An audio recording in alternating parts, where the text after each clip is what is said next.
Hey guys. So today I want to talk about the Rudy Farius story because it's absolutely wild to me. Like, the outcome so far it's driving me crazy. So early March 2015, a report comes in that a young boy by the name of Rudy Farius is missing. He took his two dogs out for a walk and the dogs came home, but he did not. He was 17, a minor, technically still. And everybody is confused, like, where did he go? Dogs came home, but he didn't.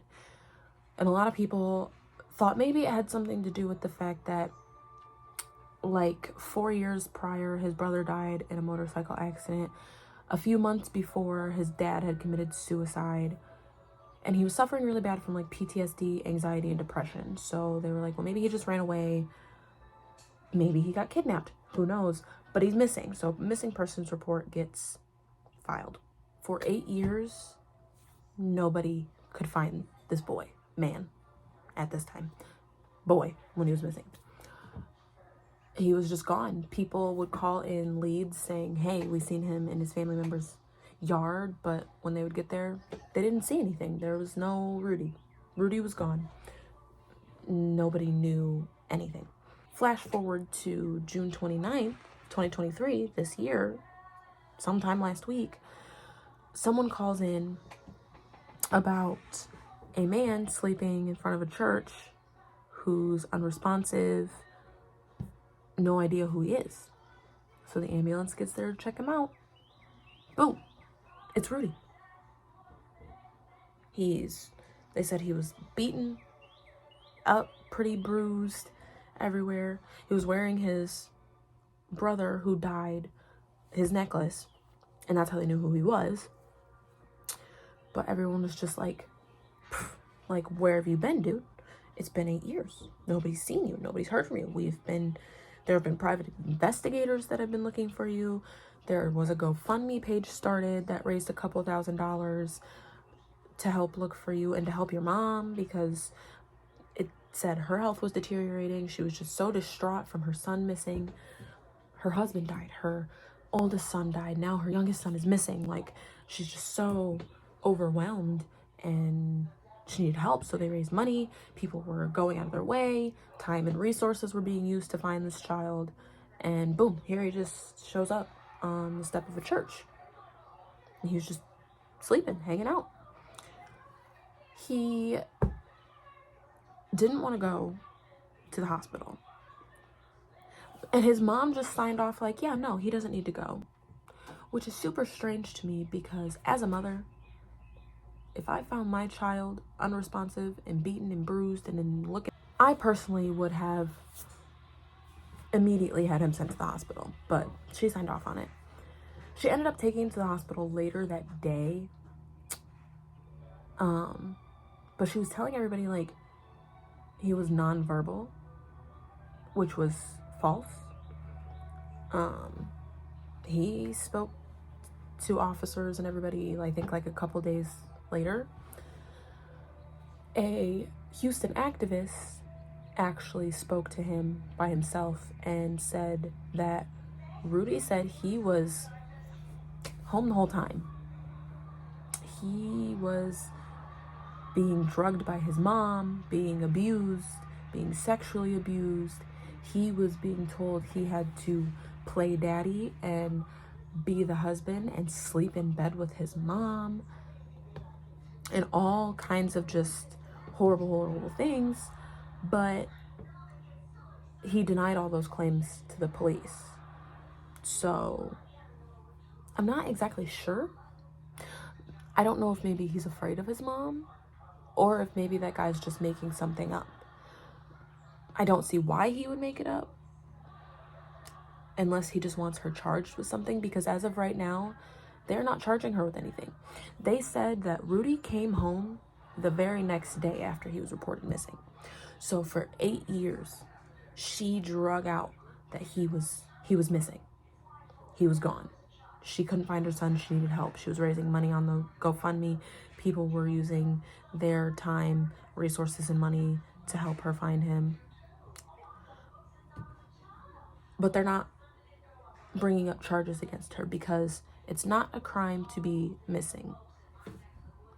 But isn't it a crime to make fictitious reports, like falsifying police reports and accepting donations under false pretenses? I thought that was illegal. I could be very wrong, but I thought that was illegal. And I mean, in the hospital, they said they didn't find any evidence of sexual abuse or anything. But again, maybe he's afraid of his mom. Because after being released from the hospital, he just went home with his mom. He's voluntarily living there. Living his best life now, I guess. I don't know. Apparently he has been this whole time. But what's even stranger is during the 8 years he was missing, people were actually seeing him. Like, the neighbors said, yeah, he used to come out and hang out with us all the time. Like, we've been seeing this boy around for years. But they didn't know that Rudy was reported missing, nor did they know that he was even Rudy. They thought it was Janie, his mom. They thought it was her nephew the whole time. But when they were showed a picture of her actual nephew, they were like, no, that's not who's been coming over here. And when they were showed a picture of Rudy, they were like, yeah, that's the kid that's been coming over here. Like, he's been hanging out with us for years, with our sons, daughters, cousins, all of us. And the boy has never been missing. I don't know. It just kind of bothers me a little bit that she's not going to be charged with anything. I've seen people go to jail for falsifying police reports, lying, mostly in a domestic violence case. If you press charges on domestic violence and you decide to not go through with it, I've seen people get charged with it themselves for falsifying the report or lying. So then these people end up with a domestic violence on their record. And that's just crazy to me that she's not going to get hit with anything, at least not as of right now.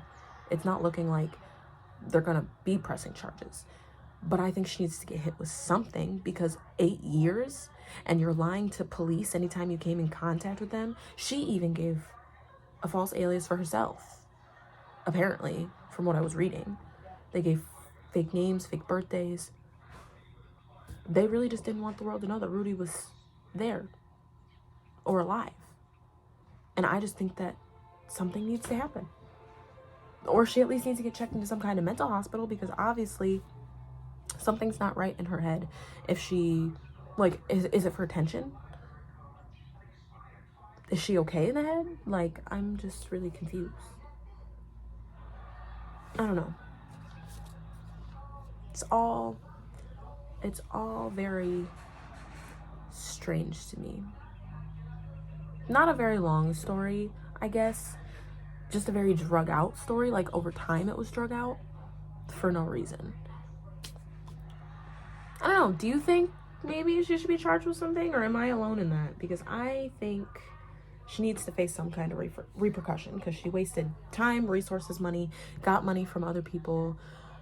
She lied to the police.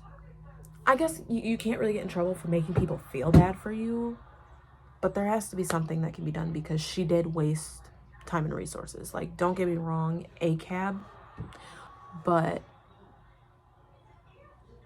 there are not 1,000,006 bad cops out there. Like, these people were trying to do a good thing and trying to find this boy, and the whole time he was at home.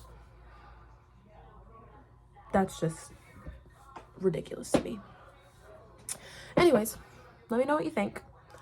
I got a few more stories that I want to look up, because there's just a lot of crazy stuff going on anymore between Lab Girl Meat, Rudy Farius, that young girl that man just killed. But that's a whole other story, because I got some choice words for that mama.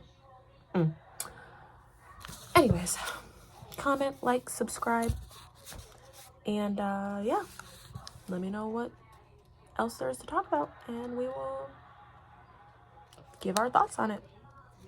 Bye.